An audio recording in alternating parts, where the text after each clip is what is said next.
ఈరోజు నువ్వు కృంగిపోతుండొచ్చు, కుమిలిపోతుండొచ్చు, ఏడ్చుకుంటుండొచ్చు. చిన్న బతుకు, విలువ లేని బతుకు, నాది ఒక బతికైనా సస్తే పోయిద్దని చావు గురించి ఆలోచించుకోవచ్చు. నువ్వు ఏ విధంగా దిగజారిపోయావో, నీరుగారిపోయావో, కృంగిపోయావో భయపడుకు బిడ్డ. నా దేవుడి రాత్రి నీతో మాట్లాడుతున్నాడు. నా ఒట్టి మాటలు కాదు ఇవి, నేను నా తలంపులో పలికిన మాటలు కాదు, నా దేవుడిచ్చినటువంటి ఆలోచనలలోంచి నేను పంచుకుంటున్నాను మీతో. నా దేవుడిచ్చిన తలంపుల్లోంచి పంచుకుంటున్నాను.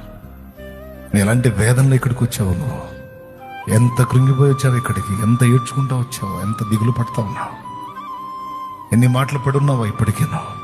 కానీ సరైన పని చేసావు, సరైన నిర్ణయం తీసుకున్నావు.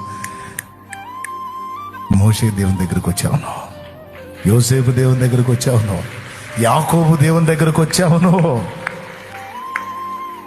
సరైనోడి దగ్గరికి వచ్చావు నువ్వు. ఆయన కార్యం తప్పకుండా నువ్వు అనుభవించబోతున్నావు. అనేవాడిని అనని, నవ్వేవాడిని నవ్వని, ఎగతాళి చేసేవాడిని చేయని, పర్లా. అవన్నీ ఉంటేనే రేపు నీకు సాక్ష్యాలు. అవన్నీ లేకపోతే సాక్ష్యం ఏం చెబుతావు రేపు? అవన్నీ ఉండాలి, పడాలి, అనాలి.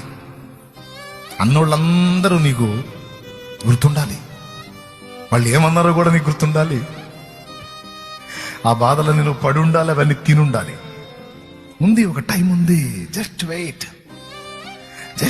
దేవుడు జోక్యం చేసుకున్నది ఆ కాగు, జోక్యం చేసుకున్న నాడు చూడు.